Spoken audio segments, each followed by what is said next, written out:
Hello students,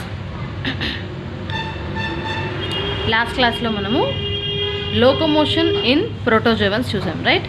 so ప్రోటోజోవన్స్లో మనము locomotion ఎలా జరుగుతుంది అంటే different cell organelles, like pseudopodia, flagella, cilia, myonemes. So వీటన్నిటిలో నుంచి మనకి లోకోమోషన్, వాటి ద్వారా లోకోమోషన్ జరుగుతుంది. అంటే ఒక ప్లేస్ నుంచి ఇంకో ప్లేస్కి కదలడానికి సింగిల్ సెల్డ్ ఆర్గానిజమ్స్ ఇవన్నీ కూడా ప్రోటోజోవన్స్ ఒక ప్లేస్ నుంచి ఇంకో ప్లేస్కి కదలడానికి మనకి లోకోమోటర్ ఆర్గనెల్స్ లాగా పనిచేస్తాయి అన్నమాట. ఓకే, వాటి గురించి డిస్కస్ చేసాం. Now will start with the reproduction in protozoans. Okay, reproduction in protozoans. So నేను ఆల్రెడీ చెప్పాను, protozoans are single celled organisms, అంటే ఒకటే సెల్స్తో, ఏకకణ జీవులు అనమాట, ఒకటే సెల్తో ఆర్గానిజమ్స్ ఏర్పడతాయి. సో అలాంటి ఆర్గానిజమ్స్ని మనం ప్రోటోజోవన్ అనేటువంటి కేటగిరీలో పెట్టడం జరిగింది. ఇవన్నీ కూడా ఏంటి, యానిమేలియా కింగ్డమ్లోకి వస్తాయి. అండ్ ఫైలం ప్రోటోజోవాలో సింగిల్ సెల్డ్ ఆర్గానిజమ్స్ని పెట్టారనమాట. సో ఈ సింగిల్ సెల్డ్ ఆర్గానిజమ్స్ అన్నీ కూడా రిప్రొడక్షన్ జనరల్గా 2 మెథడ్స్ జరుగుతుంది. Asexual reproduction and sexual reproduction అనేది జరుగుతుంది అనమాట. ప్రొడక్షన్ అంటే ప్రొడ్యూస్ అవ్వడం, ఏదైనా ఉత్పత్తి చెందడం. సో పేరెంటల్ సెల్స్ నుంచి డాటర్ సెల్స్ ప్రొడ్యూస్ అయ్యేటువంటి పద్ధతిని మనం రీప్రొడక్షన్ అంటాం. Okay, so asexual reproduction and sexual reproduction. Asexual, so ఇలా ఇక్కడ there is no union of gametes అనేవి ఏర్పడవు. డైరెక్ట్గా పేరెంటల్ సెల్స్ అనేవి డివైడ్ అవుతాయి.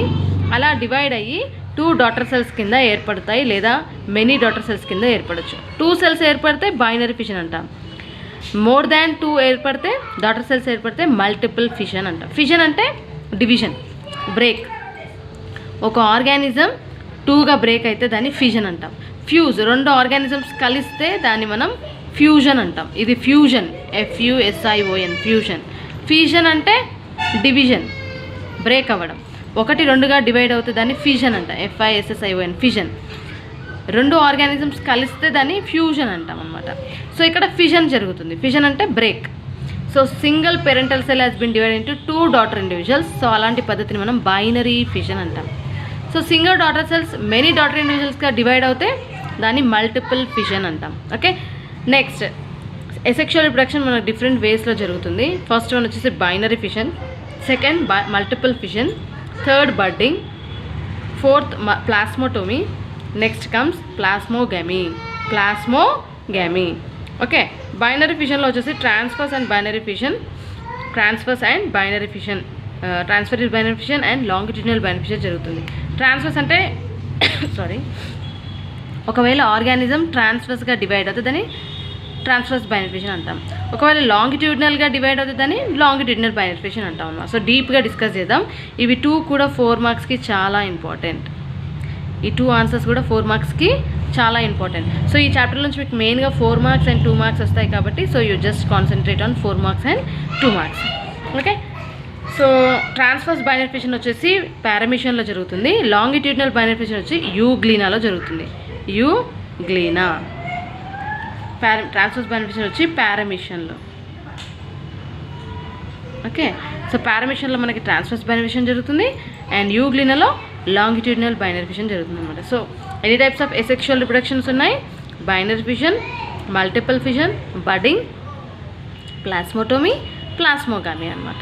Okay, so binary fission first will start with each and everything. ఒక్కొక్క దాని గురించి డీప్గా డిస్కస్ చేద్దాం. సో ఏసెక్షువల్ రిప్రొడక్షన్ అంటే ఇక్కడ గ్యామెట్స్ అనేవి ఇన్వాల్వ్ అవ్వవు. పేరెంటల్ సెల్ డాటర్ ఇండివిజువల్గా డివైడ్ అయిపోయి న్యూ ఇండివిజువల్గా ఫామ్ అవుతుంది అనమాట. Okay, parental cell divides itself, అంటే న్యూక్లియస్ డివైడ్ అయ్యి సైటోప్లాజం డివైడ్ అయ్యి డైరెక్ట్గా న్యూ ఇండివిజువల్ ఫామ్ అవుతుంది. సెక్షువల్ రిప్రొడక్షన్లో గ్యామెట్స్ ఇన్వాల్వ్ అవుతాయి. గ్యామెట్స్ యూనియన్ అయ్యి 2 gametes are united to form zygote. అది సెక్షువల్ రిప్రొడక్షన్ అంటాం మనం. సెక్షువల్ రిప్రొడక్షన్ వచ్చేసి 2 టైప్స్లో జరగచ్చు, syngamy and conjugation. Syngamy similar gametes unite అయితే దాన్ని సింగమీ అంటాం. మళ్ళీ అందులో డిఫరెంట్ టైప్స్ ఉన్నాయి, నేను ఈచ్ అండ్ ఎవ్రీథింగ్ డీటెయిల్గా చెప్పినప్పుడు డిస్కస్ చేశాను. సో కాంజుగేషన్ వచ్చేసి temporary union of 2 organisms is called conjugation. Okay, so కొంతకాలం 2 ఆర్గానిజమ్స్ అలా జాయిన్ అయిపోయి వాటి మధ్యలో ఉన్నటువంటి జెనెటిక్ మెటీరియల్ ఎక్స్చేంజ్ చేసుకుంటాయి అనమాట. సో ఆ ప్రాసెస్ని మనం కాంజుగేషన్ అంటాం. సో ఈచ్ అండ్ ఎవ్రీథింగ్ నేను డీప్గా డిస్కస్ చేస్తాను. So now will start with the asexual రిప్రొడక్షన్లో first thing binary fission. Bi అంటే 2. So division of one individual into 2 equal parts is called binary fission. The process of division of one individual parental cell into 2 equal parts is called binary. Bi అంటే 2 binary fission. Okay, so ఇక్కడ nucleus అనేది మైటాటికల్గా divide అవుతుంది. Mitotic అంటే సమవిభజన జరుగుతుంది అనమాట. Mitotic డివిజన్గా divide అయ్యి daughter individuals produce అవుతాయి. Okay, ఇది జనరల్గా మనకి సీలియేట్స్ అంటే సీలియా ఉన్నటువంటి చెప్పాను కదా, మనకి స్మాల్ హెయిర్ లైక్ స్ట్రక్చర్స్ ఉంటాయని చెప్పాను. సో అలా మనకి సీలియేట్స్లో జనరల్గా బైనరీ ఫిషన్ జరుగుతుంది అనమాట. సో ఇక్కడ మనకి పారామీషన్లో తీసుకున్నట్లయితే 2 న్యూక్లియస్ ఉంటాయి, mega nucleus and micro nucleus. Mega అంటే పెద్ద, big large size nucleus. Micro అంటే చిన్నది, స్మాల్. సో మైక్రో న్యూక్లియస్ మైటాటికల్గా డివైడ్ అవుతుంది, మెగా న్యూక్లియస్ వచ్చేసి ఏ మైటాటికల్గా డివైడ్ అవుతుంది అనమాట. ఓకే, సో జనరల్గా ఇక్కడ 2 టైప్ ఆఫ్ న్యూక్లియస్ ఉంటాయి.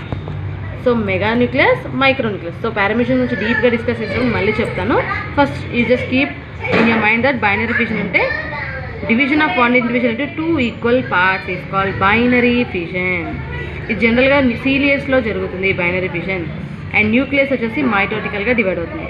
ఇక్కడ న్యూక్లియస్ 2 ఫామ్స్లో ఉంటుంది.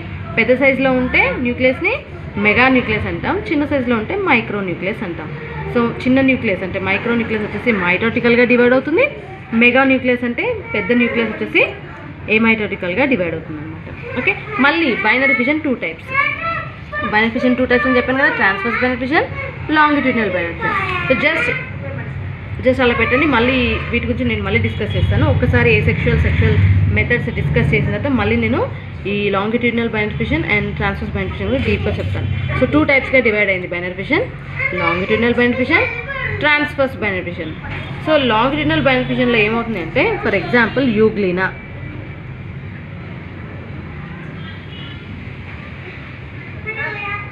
ఇలా ఉంటుంది అనమాట, ఇలా ఉంటుంది. సో లాంగిట్యూడినల్గా డివైడ్ అయ్యి 2 ఆర్గానిజమ్స్గా డివైడ్ అవుతాయి. ట్రాన్స్వర్స్ బైనరీ ఫిషన్లో పారామీషియం ఎగ్జాంపుల్ ఇలా ఉంటుంది. పారామీషియం సీలియా ఉంటుందని చెప్పాను. సో ఇలా ట్రాన్స్వర్స్గా డివైడ్ 2 డాటర్ సెల్స్ ట్రాన్స్వర్స్గా డివైడ్ అయిపోయి ట్రాన్స్వర్స్గా డివైడ్ 2 సెల్స్ ఫామ్ అవుతాయి అన్నమాట. సో ఇక్కడ సైటోకైన్సిస్, క్యారియోకైన్స్ అంటే న్యూక్లియస్ డివిజన్ని మనం క్యారియోకైన్సిస్ అంటాము. సైటోకైన్స్ అంటే సైటోప్లాజం, లోపల సైటోప్లాజం ఉంటుంది కదా, కణజీవ ద్రవం. సో అది డివైడ్ అవుతుంది, దాన్ని సైటోకైన్సిస్ అంటారు. సైటోకైన్సిస్ అనేది ట్రాన్స్వర్స్గా జరుగుతుంది, దాన్ని మనం ట్రాన్స్వర్స్ బైనరీ ఫిషన్ అంటాం. సైటోప్లాజం అనేది లాంగిట్యూడినల్గా డివైడ్ అవుతుంది, దాన్ని మనం లాంగిట్యూడినల్ బైనరీ ఫిషన్ అంటాం అనమాట. ఎగ్జాంపుల్ యూగ్లీనా లాంగిట్యూడినల్ బైనరీ ఫిషన్కి, అండ్ ట్రాన్స్వర్స్ బైనరీ ఫిషన్కి వచ్చేసి పారామీషన్ ఎగ్జాంపుల్ అనమాట. సో డీప్గా డిస్కస్ చేసేటప్పుడు మళ్ళీ చెప్తాను. ఇవి 4 మార్క్స్లో చాలా ఇంపార్టెంట్. ఓకే, ఇవన్నీ కూడా ఇప్పుడు నేను చెప్తున్నాను కదా, ఈ మెథడ్స్ ఉన్నాయి, budding, plasmotomy, plasmogamy, multiple fission, binary fission, ఇవన్నీ 2 మార్క్స్లో ఇంపార్టెంట్. ఓకే, సింగమీ, కాంజుగేషన్, ఇవన్నీ. Next will come to plasmotomy. So పేర్లోనే ఉంది, ఇక్కడ ఇది ఒక స్పెషల్ టైప్ ఆఫ్ ఫిషన్ అంటే బ్రేక్, డివిజన్. సో ఇందులో ఏం జరుగుతుందంటే, ఇది జనరల్గా మల్టీ న్యూక్లియేటెడ్ ప్రోటోజోన్స్లో జరుగుతుంది. మల్టీ న్యూక్లియేట్ అంటే ఏంటి, ఒక ఆర్గానిజం ఉంది, అందులో చాలా న్యూక్లియస్ ఉన్నాయనుకోండి, అలాంటి ఆర్గానిజమ్స్లో మనకి అంటే కేంద్రకాలు ఎక్కువ ఉన్నటువంటి జీవుల్లో మల్టీ న్యూక్లియేట్ బహుకేంద్రక జీవులలో కనిపిస్తుంది అనమాట plasmotomy. Okay, so 1 or 2 multi nuclear daughter సెల్స్ని ప్రొడ్యూస్ చేస్తాయి. సో ఎక్కువ న్యూక్లియస్ ఉంటే ఇవన్నీ అలా డివైడ్ అయిపోయి ఒక్కొక్క సెల్కి సైటోప్లాజం అలా ఇదైపోయి మల్టీ న్యూక్లియేట్ డాటర్ సెల్స్ అనేవి ప్రొడ్యూస్ అవుతాయి అనమాట. ఒక్కొక్క న్యూక్లియస్లో మళ్ళీ మల్టీ న్యూక్లియేట్ డాటర్ సెల్స్ కింద, అంటే ఇలా డివైడ్ అయింది అనుకో, ఇక్కడ మల్టీ న్యూక్లియేట్ ఉంటుంది, మెనీ న్యూక్లియస్, ఇది డివైడ్ అయిపోయింది, ఇక్కడ ఉన్నాయి చాలా న్యూక్లియస్. సరే అలా మళ్ళీ అది ఒక కొత్త మల్టీ న్యూక్లియేట్ డాటర్ సెల్ లాగా ప్రొడ్యూస్ అవుతుంది అనమాట, డెవలప్ అవుతుంది. ఓకే, అది నెక్స్ట్ మల్టిపుల్ ఫిషన్. సో ఇక్కడ మల్టిపుల్ ఫిషన్లో ఏమైందంటే, న్యూక్లియస్ అనేది చాలాసార్లు డివైడ్ అవుతుంది. డివైడ్ అయిపోయి న్యూక్లియస్ అన్నీ కూడా పెరిఫెరీకి వచ్చేస్తాయి. సెల్లో ప్రోటోజోన్స్లో జనరల్గా ఇలా పెరిఫెరల్ అంటే అంచులకు వచ్చేస్తాయి అనమాట. కణం యొక్క అంచుల భాగానికి న్యూక్లియస్ వచ్చేసి ఒక్కొక్క న్యూక్లియస్ చుట్టూ ఇలా కణజీవ ద్రవం అంతా కూడా అమర్చుకొని ఇదొక సెల్ లాగా ఏర్పడుతుంది. అలా మనకి బహుకేంద్రక పిల్ల కణాలు ఏర్పడతాయి అనమాట. Okay, multi nucleated daughter individuals produce అవుతాయి. సో చూడండి, ఫస్ట్ న్యూక్లియస్ డివైడ్ అయింది, దాన్ని క్యారియోకైనసిస్ అంటాం. న్యూక్లియస్ డివైడ్ అవుతుంది, దాన్ని ఏమంటాం? క్యారియోకైనసిస్. తర్వాత సైటోప్లాజం డివైడ్ అయింది, దాన్ని సైటోకైనసిస్ అంటాం. Okay, so karyokinesis is not followed by cytokinesis immediately. So ఈ న్యూక్లియస్ అనేది డివైడ్ అవుతుంది, కానీ వెంటనే మొత్తం సెల్స్ డివైడ్ అవ్వవు. న్యూక్లియస్ ఒక్కసారి డివైడ్ అయిన తర్వాత అంచులకు వెళ్ళిపోతాయి. అంచులకు వెళ్ళిపోయిన తర్వాత ఒక్కొక్క కేంద్రకం చుట్టూ కణజీవితం అంతా పేరుకొని పోతుంది. అలా ఇదంతా ఒక సెల్ లాగా ఏర్పడుతుంది. సో క్యారియోకైనసిస్ అనేది వెంటనే జరగకుండా, క్యారియోకైనసిస్ తర్వాత సైటోకైనసిస్ వెంటనే జరగకుండా ఈ సెల్స్ అన్నీ కూడా పెరిఫెరీకి వచ్చి, న్యూక్లియస్ అన్నీ కూడా పెరిఫెరీకి వచ్చి మెల్లిగా ఒక్కొక్క డాటర్ ఇండివిజువల్గా ప్రొడ్యూస్ అవుతుంది అనమాట. చూడండి ఒకసారి, karyokinesis not followed by cytokinesis immediately, వెంటనే జరగదు, కొంచెం టైం తీసుకుంటుంది. న్యూక్లియస్ అనేది డివైడ్ అవుతుంది, న్యూక్లియస్ డివిజన్ని మనం క్యారియోకైనసిస్ అన్నాం. And number of daughter nuclear produced, nuclei, LEI, nuclei produce అయ్యాయి. ఇవన్నీ కూడా పెరిఫెరీ, అరేంజ్డ్ పెరిఫెరీ, అంచులకి అలా అమర్చుకొని అమర్తాయి అన్నమాట. Next followed by cytoplasmic division, తర్వాత సైటోప్లాజం డివైడ్ అవుతుంది. సో అలా మనకి మెనీ పార్ట్స్ కింద డివైడ్ అవుతుంది. వీటిని సెవరల్ డాటర్ ఇండివిజువల్స్ అంటారు. సో అలా మనకి ఎన్నో డాటర్ పిల్ల కణాలు, తల్లి కణం నుండి పిల్ల కణాలు అనేకంగా ఏర్పడతాయి అన్నమాట. ఓకే, సో దీన్ని మనం మల్టిపుల్ ఫిషన్ అంటాము. ఓకే, నెక్స్ట్ వచ్చేసి సైజోగని. సైజోగని వచ్చేసి ఇక్కడ ఏమవుతుందంటే ఒక్కొక్క డాటర్ న్యూక్లియై, అంటే ఇప్పుడు ఇది ఒక సెల్ అనుకున్నాం, డాటర్ ఇవి డివైడ్ అయిన తర్వాత ఒక్కొక్క డాటర్ న్యూక్లియస్ చాలా, అంటే కేంద్రకాలు బహుకేంద్రక జీవి, ఇది బహుకేంద్రక జీవి కాదు, ఒకే కేంద్రకం ఉంటుంది, కేంద్రకం ఒకటే ఉంటుంది, కానీ ఈ కేంద్రకం అనేకంగా డివైడ్ అయ్యి అనేక పిల్ల కేంద్రకాలు ఏర్పడి ఒక్కో దాని చుట్టూ సైటోప్లాజంని అలా అన్నీ కూడా ఒక దగ్గరికి వచ్చి ఇదొక సెల్, డాటర్ సెల్ కింద ఏర్పడుతుంది అనమాట. Daughter nuclei surrounded by cytoplasm చుట్టూ అమర్చుకొని అలా ఇదొక కణంలాగా ఏర్పడుతుంది. ఓకే, సో అలా మనకి ఈ ప్రాసెస్ని మనం సైజోగని అంటాము. డాటర్ ఇండివిజువల్స్ ప్రొడ్యూస్ అవుతాయి. ఓకే, న్యూక్లియస్ చుట్టూ సైటోప్లాజం వచ్చేసి అలా మనకి ఒక్కొక్క డాటర్ ఇండివిజువల్ లాగా ప్రొడ్యూస్ అవుతాయి. ఓకే, సో దీన్ని మనం సైజోగని అంటాం. Next comes budding. Okay, so బడ్డింగ్లో ఏం జరుగుతుందంటే ఇది modified fission. This is a type of modified fission. Fission అంటే ఏంటి? బ్రేకేజ్ అని చెప్పాను. ఇవన్నీ కూడా ఏసెక్షువల్ రిప్రొడక్షన్స్ అనమాట. అంటే ఇక్కడ ఎలాంటి గ్యామెట్స్ ప్రొడ్యూస్ అవ్వవు, సంయుక్త బీజాలు ఉండవు.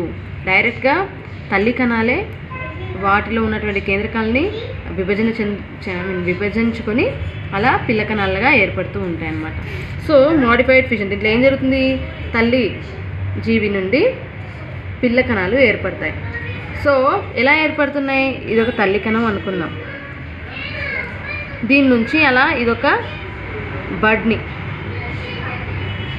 ఓకే, లేదా అవుట్ గ్రోత్, అంటే వాటి నుంచే ఒక భాగం అనేది ఒక పిందెలాగా ఏర్పడి వాటి నుంచి ఇది ఊడిపోయింది అనుకోండి, మళ్ళీ దీని నుండి ఇంకొక ఆర్గానిజం రావడం జరుగుతుంది. సో దాన్ని బడ్డింగ్ అంటారు. జనరల్గా ప్లాంట్స్లో చూస్తుంటాం కదా, పిందెలు ఏర్పడుతూ ఉంటాయి. ఓకే, మనం పొటాటో కానీ లేకపోతే వాటిలో ఏంటి గ్రీన్ కలర్ బడ్స్ అనేవి ఏర్పడతాయి. అవి సపరేట్ అయింది అనుకోండి, అది కట్ చేసి మళ్ళీ వేరే దగ్గర పెడితే ఏమవుతుంది? ఇంకో కొత్త పొటాటో ప్లాంట్ రావడం జరుగుతుంది. అలాగే సేమ్ ఇక్కడ ఏమవుతుందంటే ఇది ఎప్పుడైనా ఊడిపోయి పడిపోయింది అనుకోండి, లేదా వీటిని సపరేట్ అయిపోయి కొత్త జీవిలాగా ఏర్పడుతుంది అనమాట. దాన్ని బడ్డింగ్ అంటాం. ఓకే, సో మాడిఫైడ్ ఫిషన్ ఇది ఒక టైప్ ఆఫ్ అసెక్షువల్ రిప్రొడక్షన్. దీంట్లో ఏం జరుగుతుందంటే జనరల్గా పేరెంటల్ ఆర్గానిజం నుంచి ఒక అవుట్ గ్రోత్ బయటికి రావడం జరుగుతుంది, అది సపరేట్ అయిపోయి ఒక న్యూ ఇండివిజువల్ లాగా డెవలప్ అవుతుంది. ఓకే, సో ఒకటే బడ్ నుంచి ఒక పిల్లకణం ఏర్పడితే దాన్ని మోనోటామిక్ కండిషన్ అంటారు. సెవరల్ బడ్స్, చాలా బడ్స్ ఏర్పడ్డాయి అనుకోండి, దాన్ని మల్టిపుల్ బడ్డింగ్ అంటాం అనమాట.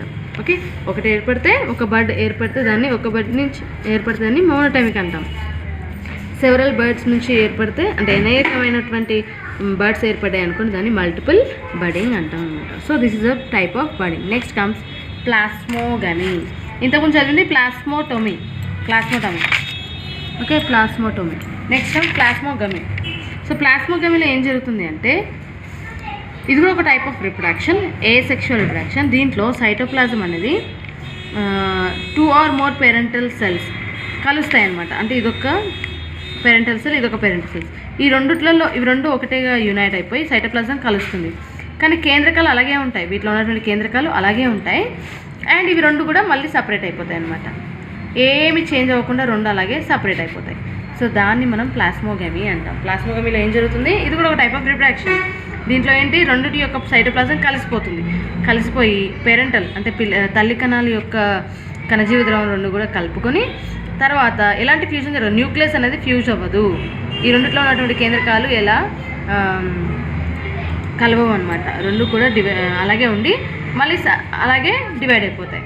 ఇది ఎప్పుడు అంటే ఇలాంటి పద్ధతి ఎప్పుడు జరుగుతుంది అంటే ఫర్ డైజెషన్ ఆఫ్ లార్జ్ ప్రే. ఎప్పుడైనా ఒక పెద్ద ఆహార పదార్థాన్ని తీసుకున్నాయి అనుకోండి, ఆ ఆహార పదార్థాన్ని జీర్ణించుకోవడానికి ఇలాంటి ప్రాసెస్ జరుగుతుంది. సో దీన్ని ప్లాస్మోగమీ అంటాం. ఏమంటాం, ప్లాస్మోగమీ. ఓకే, ఏసెక్షువల్ రిప్రొడక్షన్లో మనకి ఎన్ని టైప్స్ ఆఫ్ మెథడ్స్ ఉన్నాయమో. జనరల్గా రిప్రొడక్షన్ అనేది మనకు 2 types, asexual reproduction, sexual reproduction. Asexual రిప్రొడక్షన్లో గ్యామెట్స్ అనేవి ఇన్వాల్వ్ అవ్వవు. Okay, there is no fusion or fission of gametes. డైరెక్ట్గా తల్లి కణమే రెండుగా విభజించుకుంటుంది. సో దాన్ని 2 సెల్స్ ఫామ్ అవుతాయి, డాటర్ సెల్స్ ఫామ్ అయితే దాన్ని బైనరీ ఫిజన్ అంటాం. ఎక్కువ సెల్స్ ఏర్పడితే మల్టిపుల్ ఫిజన్. డైరెక్ట్గా తల్లి కణం నుండి ఒక జీవి అనేది చిన్న ఊడిపోయి లేదా ఆ భాగం తల్లి భాగం ఏదైనా ఊడిపోయి కానీ విరిగిపోయి ఒక ముక్కలాగా పక్కకు పడిపోయి అది కొత్త జీవిలాగా ఏర్పడితే దాన్ని బడ్డింగ్ అంటాం. ప్లాస్మోటమీలో ఏంటి అంటే మల్టీన్యూక్లియర్ బహుకేంద్రక జీవులలో జనరల్గా కనిపిస్తుంది. ఆ బహుకేంద్రక జీవి మళ్ళీ బహుకేంద్రక పిల్లకణాలను ఏర్పరచుకుంటే దాన్ని మనం ప్లాస్మోటమీ అంటాం. ప్లాస్మోగమీలో రెండు ఏకణ జీవుల ప్రోటోజోన్ల కణజీవ ద్రవం కలిసిపోతుంది, కానీ అందులో ఉన్నటువంటి కేంద్రకాలు కలవవు. సో డైరెక్ట్గా అలాగే ఎలాంటి మార్పు చెందకుండా అవి విడిపోతాయి. ఇది ఎప్పుడు జరుగుతుందంటే ఆహార పదార్థాన్ని అంటే పెద్ద ఘన పదార్థాలను ఎప్పుడైనా తీసుకున్నప్పుడు అది జీర్ణం కాకపోతే అలాంటి పదార్థాలు జీర్ణం చేసుకోవడానికి ప్లాస్మోగమీ అనేటువంటి పద్ధతి జరుగుతుందన్నమాట. ఓకే, సో ఇలా మనకి different types of asexual reproduction ఉన్నాయి. సో మళ్ళీ బైనరీ ఫిజన్లో మనకి transverse binary fission, longitudinal binary fission ఉంది. సో వీటి గురించి నేను నెక్స్ట్ క్లాస్లో డిస్కస్ చేస్తాను. Okay, so this is about the asexual reproduction. Next క్లాస్లో మనం సెక్షువల్ రిప్రొడక్షన్ అలాగే ఈ 2 transverse and longitudinal binary fission గురించి చూద్దాం. ఓకే, సో ఈ చాప్టర్ నుంచి మీకు మెయిన్గా 4 మార్క్స్ అండ్ 2 మార్క్స్ వస్తాయి కాబట్టి సో ప్లీజ్ కాన్సన్ట్రేట్. ఇది చిన్న చాప్టర్ అండ్ ఇంట్రెస్టింగ్ చాప్టర్ అనమాట. Okay, thank you.